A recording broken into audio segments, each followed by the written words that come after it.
Okay, so we are going to do, hopefully my husband is not too loud outside. Can you hear him scraping the snow and ice?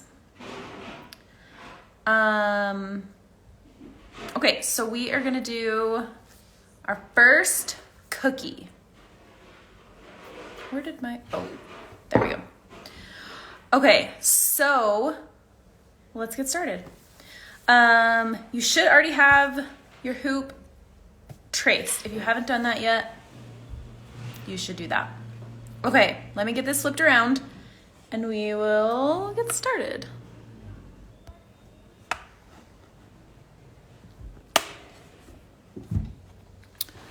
All right.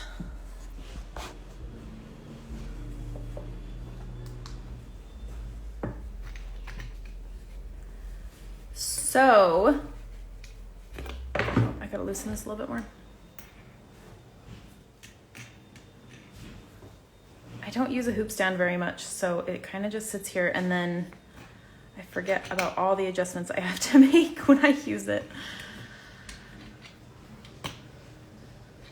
In case you didn't see my story, our schools got canceled today for extreme winter weather. We had like crazy winds, so much snow drifting, and so they canceled school today because the buses can't get to all the students. So, my kids are home, and my husband is home, and hopefully we don't have too many interruptions. But if we do, I'm sorry. All right. So we're gonna work on this heart here today. I still have not quite figured out the best way to move things. All right. Today we are gonna use our 437 and our white and some pinks. I don't remember which ones, but we're gonna start with that. And I need to grab my colored pencils. The kids were coloring with them, so now I don't have them here by me.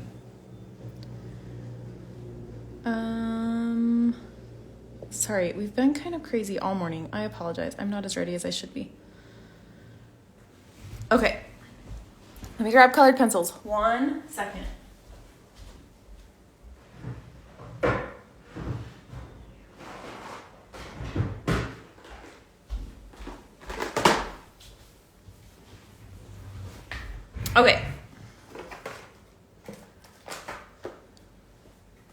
Okay, so what we're gonna do first is our 437. We're gonna outline our heart cookie. So what we're gonna do is, let me zoom this in a little bit. Okay, so embroidery thread comes with 6 strands that will separate. Okay, so what we're gonna do is separate 3 strands and use that today. So I like to do it all at once. You can pull them one at a time, but if I do this and then just slowly, I stab myself with a needle on my finger. But anyways, if I just pull this slowly, like put my finger in there, it'll just untwist. Just do it slow so it doesn't get a knot. And then just like let that go and untwist a little bit longer. There we go. We've got our 3 strands. You could also just take one at a time like this and just pull it out. Just pull one at a time and just like hold on to these ones while you pull this one like that. And you can just pull one out at a time as well. I prefer all at once.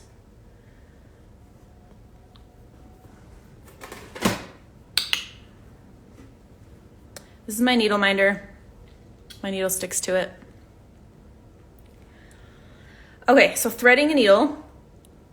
I like to wet it with my tongue and then I just push it between 2 of my fingers so it's nice and flat.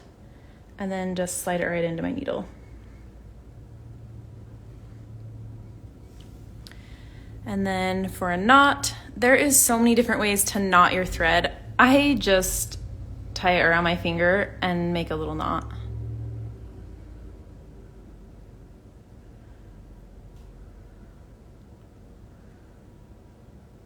Sometimes I'll double knot it. If I'm using like 3 or less strands, I usually double knot it.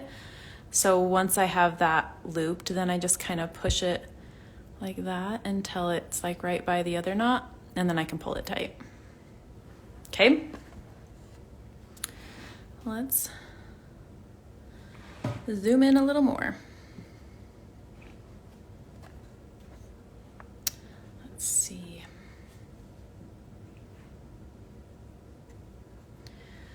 These are not working well together. There we go. Okay, how's the light? Does it need to be brighter or a different color? Let me know if I need to change the lighting. Okay, if you have questions while I'm working, please go ahead and ask. I can see your questions, so let me know if you have questions. Okay, so what we're gonna do first is we're gonna do a chain stitch all the way around this edge. So a chain stitch, okay. Chain stitch, we start at one end. Laura says it looks great. Okay. So we're gonna start at one end. I'm gonna go in and out of this same hole, but beware because you have a knot right there. So kind of push it away on the back side. But we're gonna go in and out, and then we're gonna keep this loop, okay? So we have this loop, and what we're gonna do is create a chain by going up inside this loop. So we're gonna go up 1 stitch length, and then we'll pull that loop snug. I have a really long piece of thread. But we're gonna pull that snug so we have like this little looped piece, okay? And then we have our working thread right here. So what we're gonna do is we're gonna go back down in that same hole that we came up in, and we're gonna do the same thing. We're gonna keep this loop open, and we're gonna make our stitch length the same as this one. So we're gonna come up here, and we're staying on that line that we drew. So that creates our second chain. So same thing, we're gonna go down inside of our loop and then come up inside of it, the same stitch length on the line, and then we're gonna pull that snug. So the tighter you pull it, the less loopy it will look. So if you pull it like really tight, it'll be pretty straight. But if you don't pull it as tight, it'll stay a little bit more open. So it really depends on what you want to do. I kind of do something a little bit in between. So it's still pretty loopy, but it's pulled snug, so it doesn't like look so it's not going to look loose or anything. And then we're just going to do that all the way around this heart. So up and down in the same, keep our loop open. Sometimes I'll move this loop out of the way so that I can just come up, and then I flip it over the top because sometimes the loop is in my way.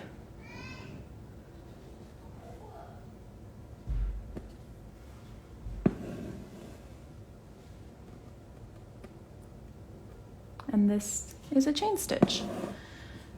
So a lot of people, I prefer a reverse chain stitch, which we'll learn another day. I think it's good to learn both because they both have a really good place. Like they're both very useful for different things.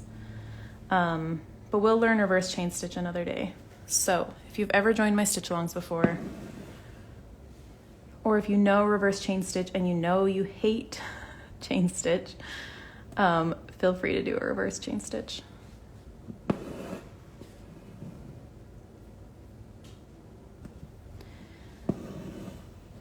Normally I try to keep videos at about 30 to 45 minutes, but because we're doing an entire treat every day, these sometimes might get a little bit long, because especially like today,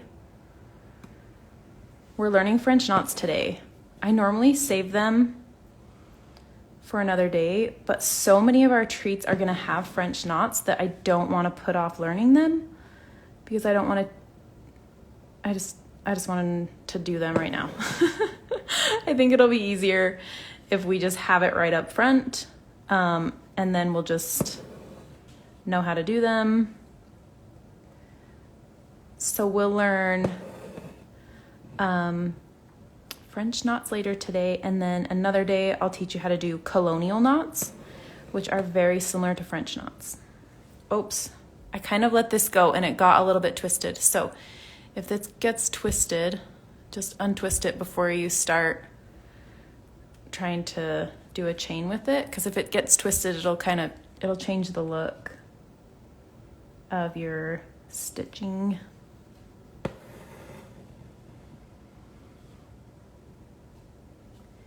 Now, I'm using two hands because I have two hands available, because I have this in a hoop stand. But if you don't have a hoop stand, this can still be done. Let me zoom out a little bit and show you. If I am holding my hoop, I'll usually hold it like with these fingers in the back, and then kind of hold it down with my knuckle. So then that's kind of how I'm working. Like I'll hold it like this. I'm trying to hold on to my hoop the whole time. And then I'll come up.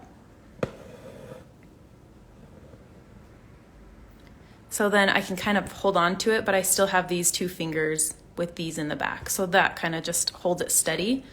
And then I have two fingers to work with. Okay, so once we get to, will you be saving these to YouTube again? I unfortunately have to leave soon. Yes, these will all be saved on YouTube. I will post links to my stories once I get it uploaded. So yes, they will be available there. Okay, so once we get to this point, what we're gonna do is we're gonna move our chain the other way. So instead of going down, I'm gonna kind of, just go down in the same spot, but we're gonna move our chain so it goes up now. Like you just kind of change directions, which usually for chain stitch is totally fine, because we have that anchored with our stitch going in and out. It's not a big deal. Some stitches you have to do a little bit differently if you're gonna change directions, but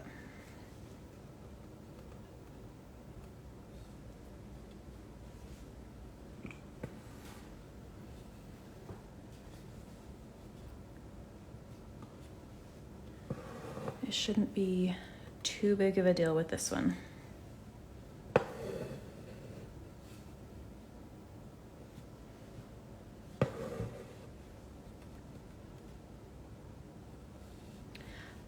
Back to what I was saying about hoop stands. They are so great if you're doing things that require two hands, like a chain stitch or French knots or something, but it's definitely not a requirement. I mostly just use a hoop stand when I'm doing stitch alongs, so that you guys don't get sick watching me move my hoop around. This way I know like I'm in the camera view. So if you don't have one, please don't feel like you have to get one. They are really nice to have occasionally, but I don't use mine very often, and I stitch every single day.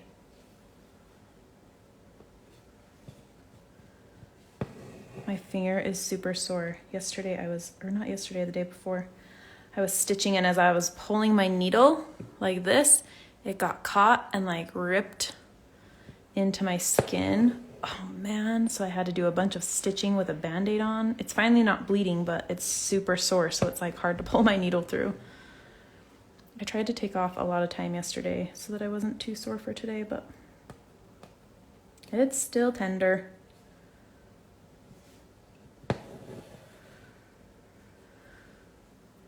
The stitching injuries.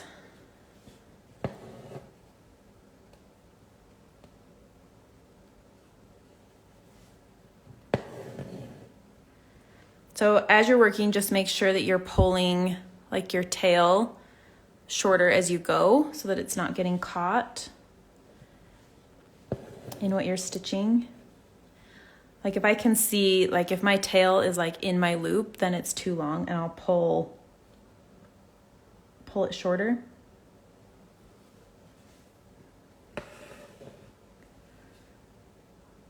Because you don't want to do that.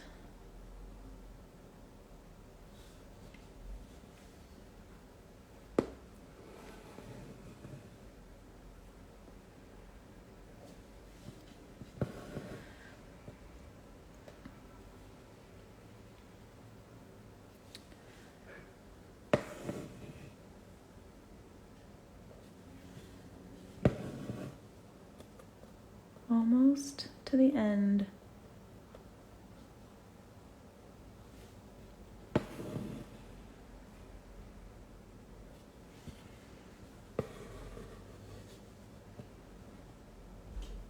And if your lines, like this one is like kind of like curved in a little bit, like a little bit of an arc, and I want it to just go straight. So I'm not gonna stay quite on this line. I'm gonna go off just a little bit because my drawing was not as straight as I want my stitching to be.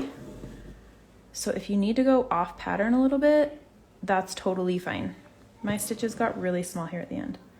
Okay, so this is gonna be our last one. So what we're gonna do is come up at the bottom and we're gonna pull that snug. And then instead of going down inside of our loop like we've been doing, we're gonna end it by going down on the other side of the loop.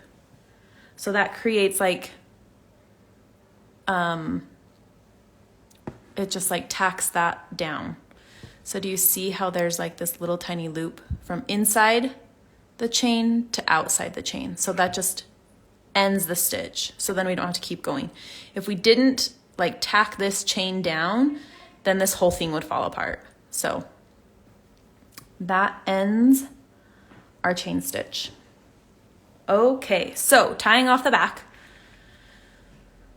I usually just tie a knot. So I just grab a piece of thread that's around where I'm ending and just weave under it. And then whatever way I weaved under is the same way I'm gonna go through this loop.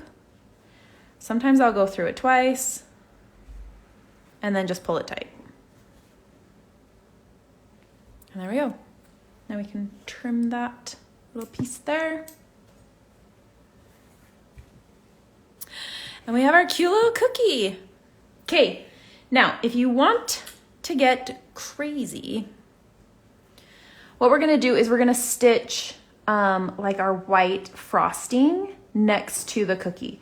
But if you want to leave a little bit of a gap, because we all know sugar cookies, the sugar doesn't, or the frosting doesn't go all the way to the edge. So if you want to get like a colored pencil, oh, that one's a little bit dark.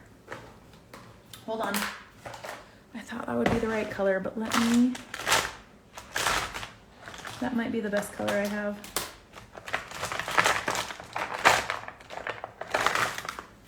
Yep, it's gonna have to be it. Okay, so I'm just gonna color a little line.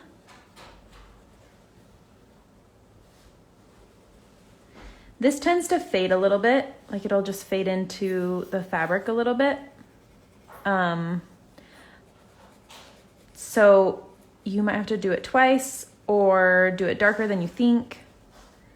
But I think if we had like a little bit of a lighter color, if I had something lighter, it would be better, but that's okay. So then when we do the white, we're gonna do it on this side of the brown so that we have that little bit of a space. If you don't have a colored pencil, you can always do your stitches like right up next to each other as well. And this is just like a Crayola twistable colored pencil. Just like super easy. You can also use crayons. These are not washable though, so whatever's on there is on there. Okay, so what we're gonna do next is the frosting. So let's see, I have us doing a whipped back stitch. So cut a piece of thread. Oh, I don't think I said before. I would recommend, if this is your first time stitching and you're not sure how much thread to use, I would go an arm length. So like from the tips of your fingers, hold that straight out to your armpit, and that's about how long you should stitch. You're less likely to get tangled. Some people say from the fingertips to the elbow, but that's really short, and I feel like I always have to like pull more thread out, which I don't like doing. Like I just want to be able to finish like all the way around this. Anyways, okay, so for the white, we're gonna do a whipped back stitch on the inside. So I'm gonna do 3 again, so I'm just gonna divide that in half.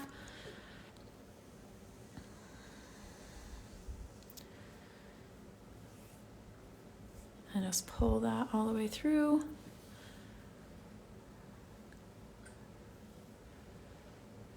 And I would, until we're done stitching, like until you're completely done with your project, I would save all of your thread scraps. Well, I mean like this piece is, I mean, it's pretty long. Like keep that. If you have a piece that's like this long, you can throw that away. But like if it's long enough to be used for something else, like we're gonna use that color multiple times. So I would hold on to it until we're done with this project. And then if you want to keep them, you can. And if you don't want to, then you can throw them away. But at least until we're done stitching, I would keep all of your stuff. Okay, so what we're going to do is a whipped back stitch. So the first thing we have to do for a whipped back stitch is do a back stitch, which is a super universal, like basic embroidery stitch. So I'm going to come down from the center a little bit, so I'm on the other side of this brown that I just drew. Now, I would leave a space whether you color it in or not, because we're going to do a whipped back stitch. We're going to be weaving, and we want to make sure that this does not get too in our way. So what we're going to do is just single stitches all the way around this. So back stitch is you start at the first and you make a stitch, and then we go forward a stitch, and then work our way backwards. That's why it's called a back stitch. And then we just keep doing that. So we're gonna go up here a stitch length and go backwards. So we're using the same holes to go up and down in so that it connects our threads. So it connects our stitches is what I meant. So you're making a new one when you come up, but when you go down, you're using the same stitch that you came up in with the last stitch. Does that make sense?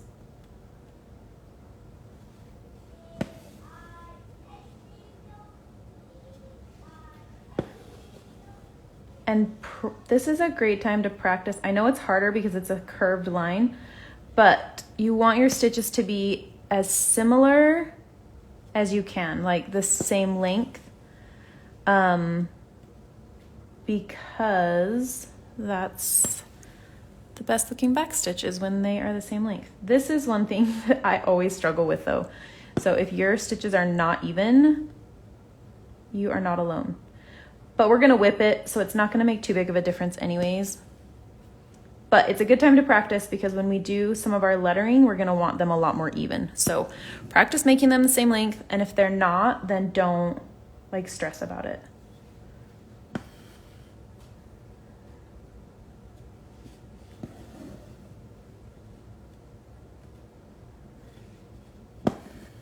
Sometimes I start to get impatient and I want to do bigger stitches, but try not to do that.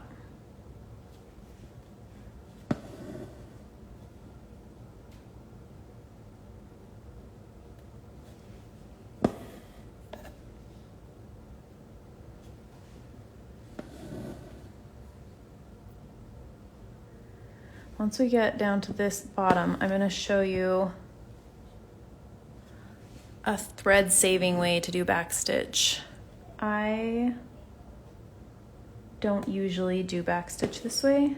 This is the proper way to do it, but I always feel like I'm wasting thread, which I know some people don't worry about, because it's like thread is not very expensive, but I hate threading my needle. And so I always try to save thread so I don't have to thread it as often as possible.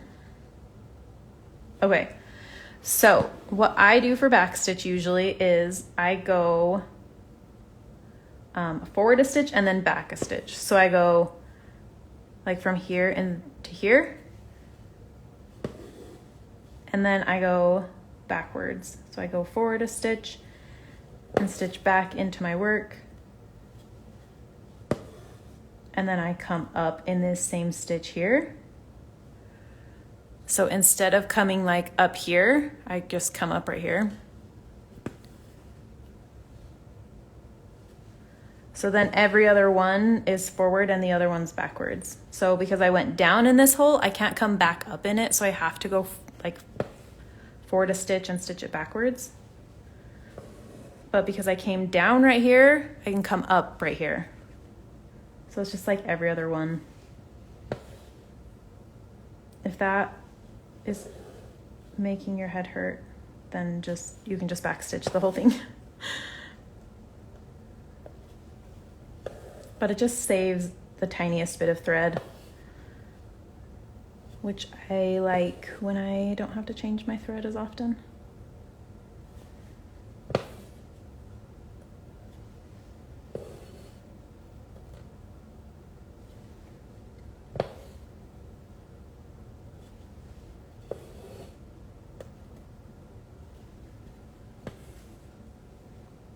Any questions about backstitch? We're almost to the end, and then I'll show you what we're going to do to it.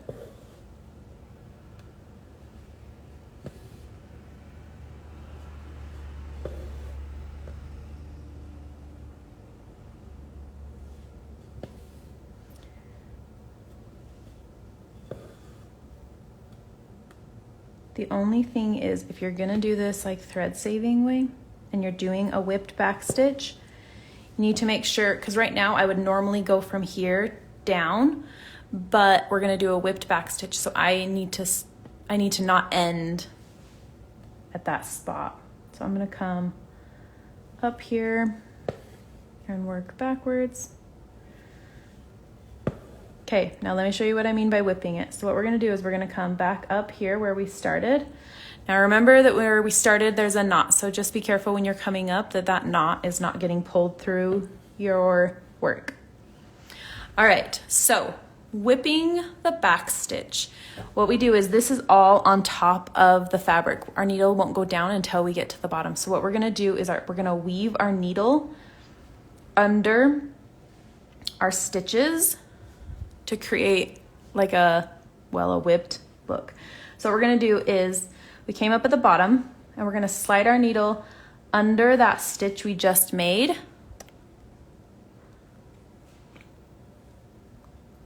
And we're gonna go the same direction every time. So we're gonna come from the top to the bottom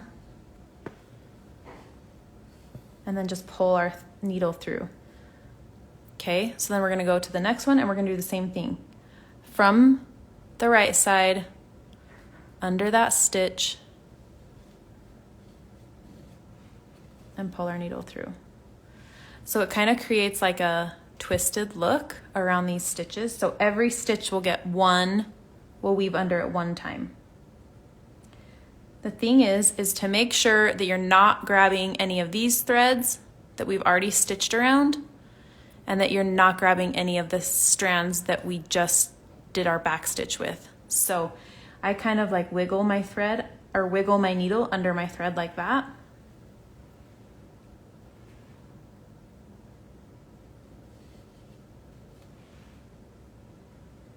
Let me zoom back out a little bit now. But the thing is you have to go the same way the whole time, which is hard to do when you're in a hoop stand, because my hands don't work quite that way.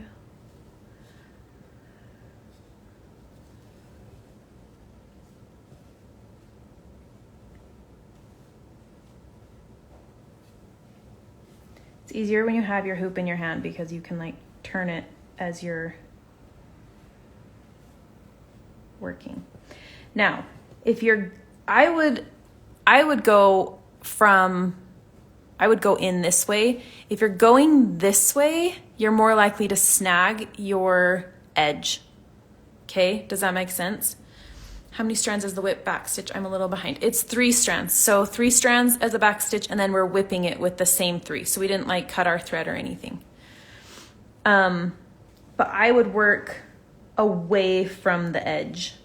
If you're working into the edge, it's just going to be a little bit harder to make sure that you're not snagging any other threads that we've been working with.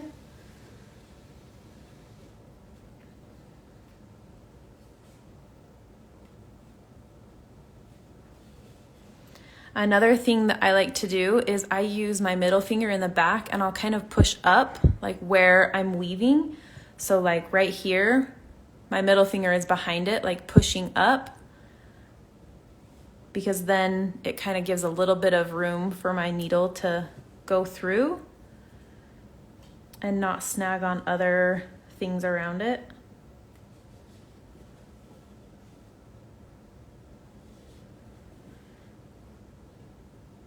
Okay, so one thing with a whipped back stitch is it's hard to go, if you keep going and just like go around here, it makes it a softer line, or you can go down. If you want it to be pointier, I would go down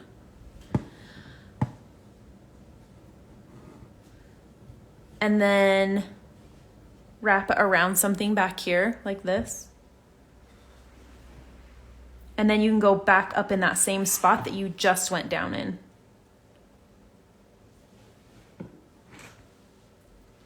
Jana says, I really like the colored pencil look. Should I not have traced the other line in the heart shape? You totally can. I didn't, just because I knew I wouldn't need it. But if you did, that's totally fine. You can color between the 2 lines that you drew and then do the white stitching on that second inner line. I just don't like my patterns to be too detailed because I like to freehand a lot.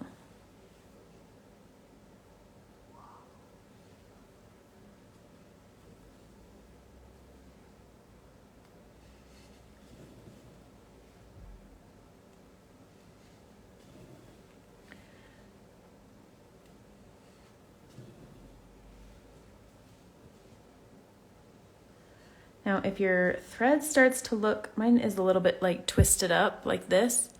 If you can like untwist it a little bit before you keep working. Especially when we're working with French knots, it'll start to get a little bit twisted.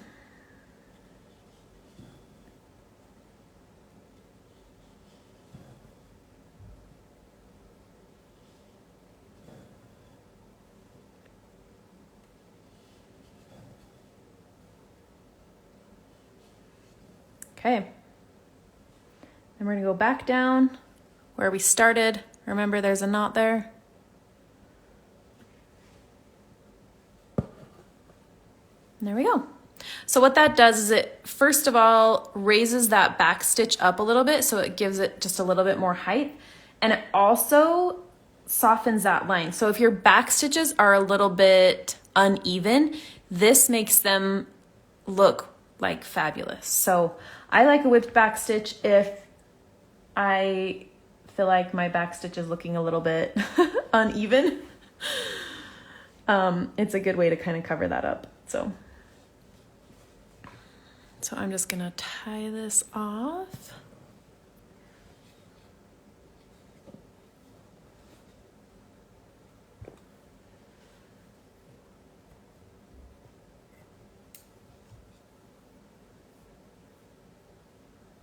So even this piece, even though it's not huge, I still think that I can use this for something. So I would keep this personally. If you don't feel like it's long enough, then don't save it if you don't want to. Okay, so what we're gonna do next is some French knots. I want to teach you them, Well, I usually do them on a separate hoop. I don't think I'm gonna do this time. Okay, I'm gonna teach you right here. We need some more colors though. Now you can pick. On the pattern, did the, what am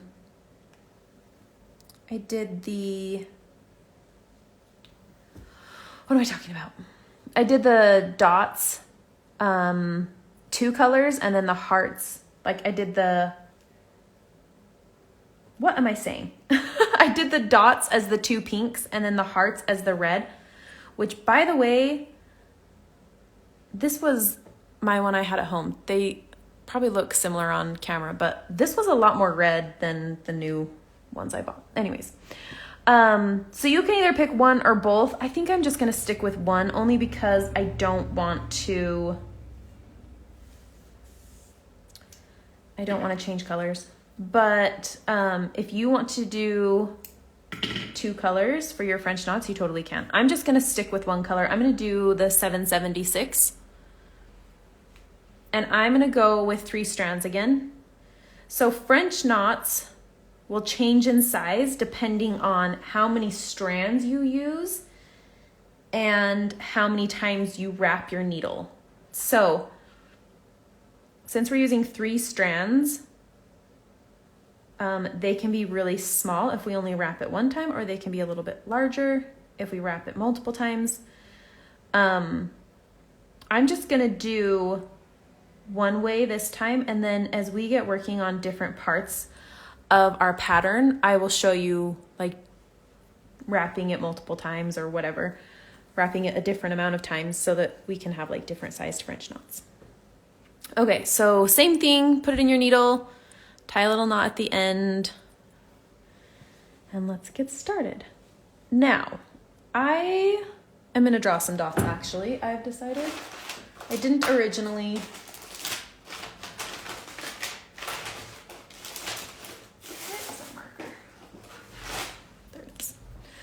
Okay, I just didn't want to draw them because I wanted to make sure I had room for both of these. So I'm just gonna come back and draw where I want my French knots so I don't get too crazy. And then I can kind of, as I draw, I can figure out like how far apart I want them.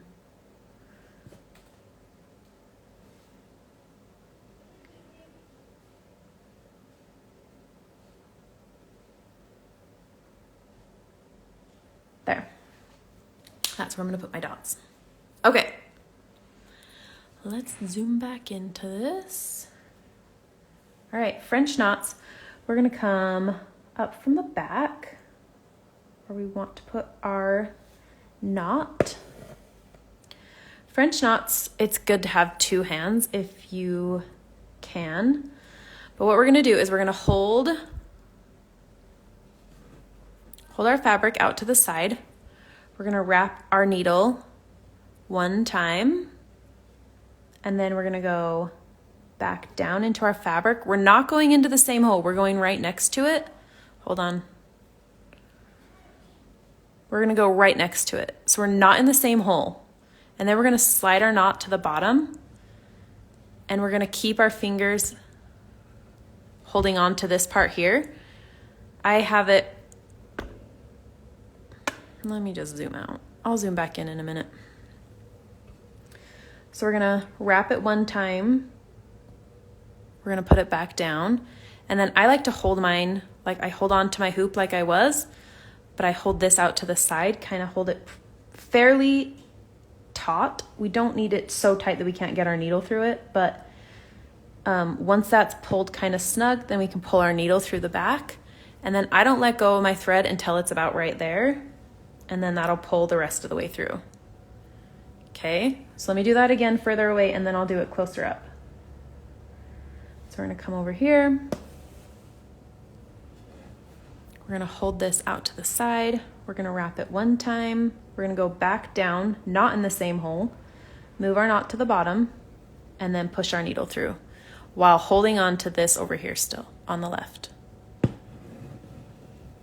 Now, if you're having a hard time getting your fabric through your knot, your needle, if you're having a hard time getting your needle through your knot, you've done it too tight. This doesn't have to be super duper tight. Okay, pull that knot down to the bottom and then pull your needle through. So either you've wrapped it too tight or you're pulling it over here too tight. If you can't get your needle through, loosen one of those and see how it goes. Okay, let's do this a little bit closer up. So we're gonna come up here. I'm gonna wrap it one time.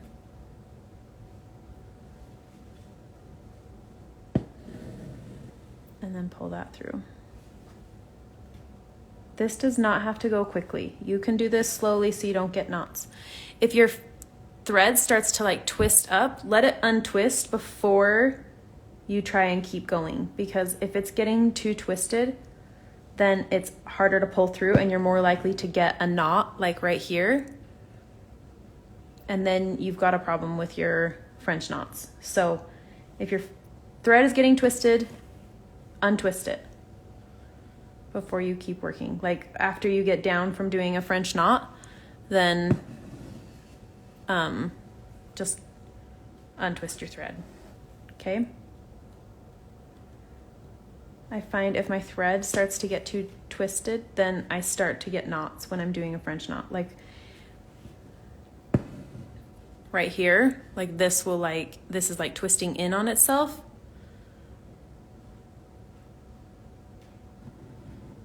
You want to make sure you pull that slowly. So excited to join the stitch along, but need to wait until it's on YouTube for the closed captionings.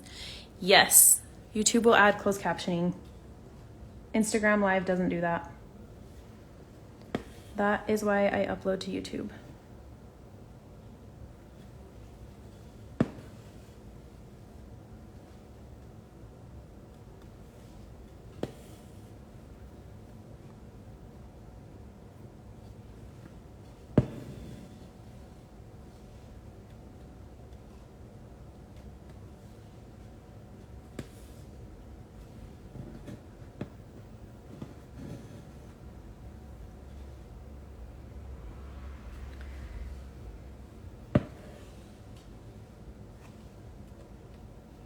Usually if there's a knot when you're like on top, it's because it's just a little slip knot.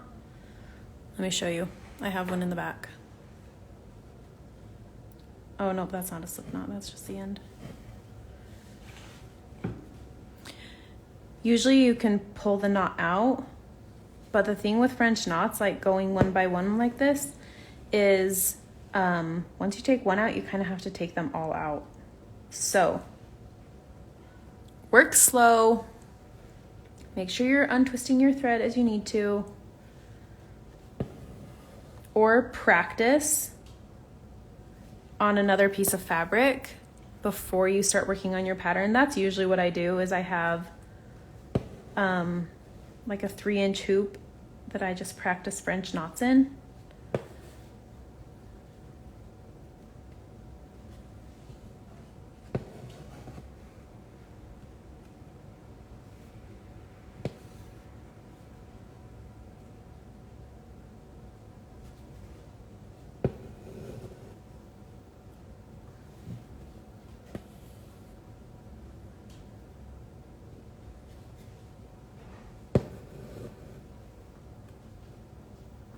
Okay, there is our last French knot. And then we just have some hearts. Okay, so cute. I actually think it would be really cute to just end it right there. And then we're gonna do the same as we've been doing. And just tie this off.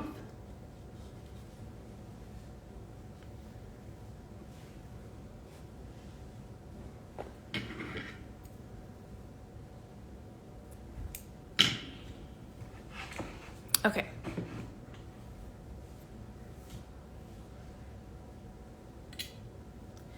Now the question is, how many hearts? I think the pattern, hold on, I'm bringing up the pattern. I think it had 5. I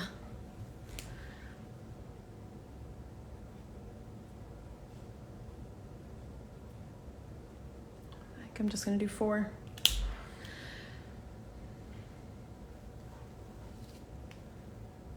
Okay, since I've been working with 3 strands, I'm gonna keep working with 3 strands. What we're gonna do is a variation of the chain stitch. We're gonna do a detached chain stitch.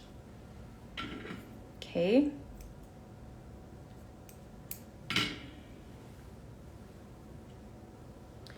So I'm gonna use the 304.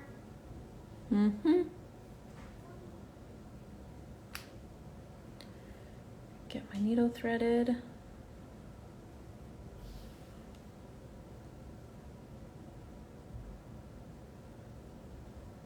Get a little knot. All right. I'm trying to think.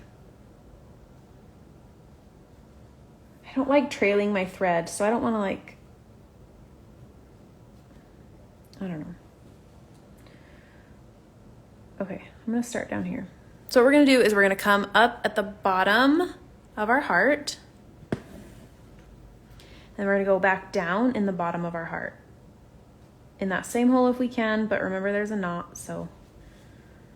And we're gonna do the same thing we did on the edge of our cookie. We're gonna come up at the top of this part, and then we're gonna have our, like, go up inside of our loop. Now these are hearts. We want them to be a little bit fluffy. Hold on. So don't pull this too tight. Leave it a little bit loose, because that'll keep a nice rounded loop there. And then we're gonna do like we did when we ended our chain down at the bottom. We're just gonna tack this down on the other side of the loop. So it's not going up and down in the same hole.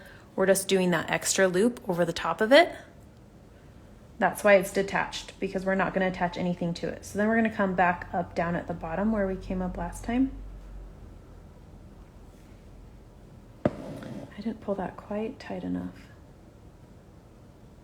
I'm just gonna pull that loop a little bit tighter.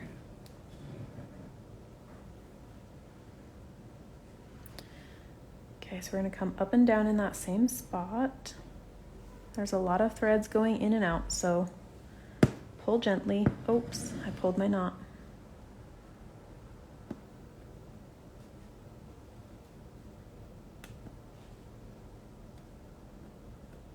Okay. And then we're gonna come up at the top of our heart, and then I'm gonna loop that over the top.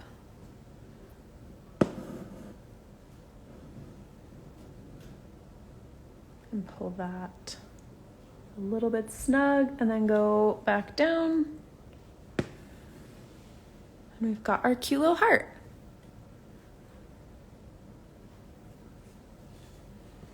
All right, and then I'm gonna come up here and do the same thing. So I'm gonna go in and out of this same hole.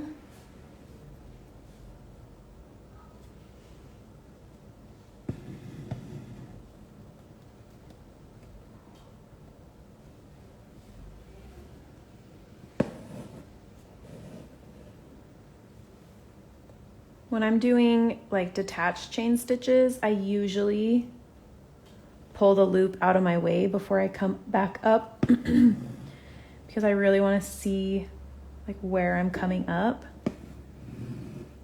So like up and down here.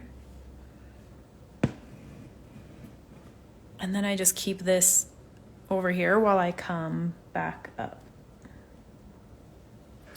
Are these a form of lazy daisy? Yes, so a lazy daisy is when you're making, so detached chain stitch is the correct term for the stitch. A lazy daisy is when you're creating a daisy of detached chain stitches. So like if we kept going and did one here and one here and one here, that's a lazy daisy. Okay, now I don't want my thread to be too crazy in the back. So what I'm gonna do is I'm gonna come into the back and just thread it under. I'm just gonna come back here and just thread it under here so that it goes the same place that I already have a thread. And then I'll come over to this next one. Just so there's not as many threads all over back there. Yeah, a lot of people call these lazy daisy stitches. I know I have and I do.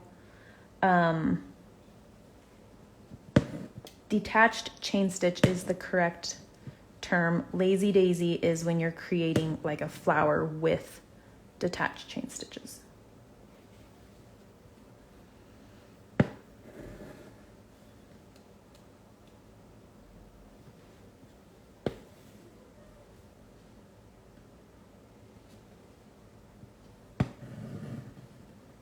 Thanks for the live. Listen on my drive to the airport. We'll have to rewatch when I'm stitching. I really like listening to people stitch. So sometimes I don't even watch what they're doing. I just turn it on so that I can like listen to the sounds, like that pop. I really like. So thanks for joining and have a safe flight. We are home with everyone today.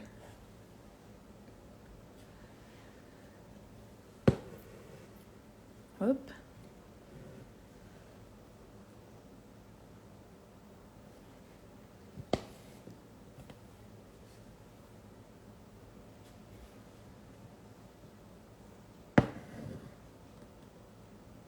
Okay. That's our last one.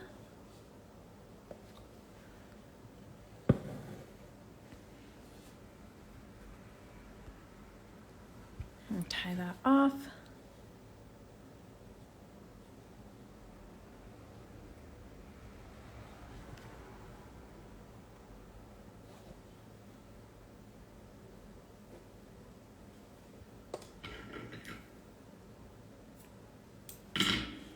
Okay.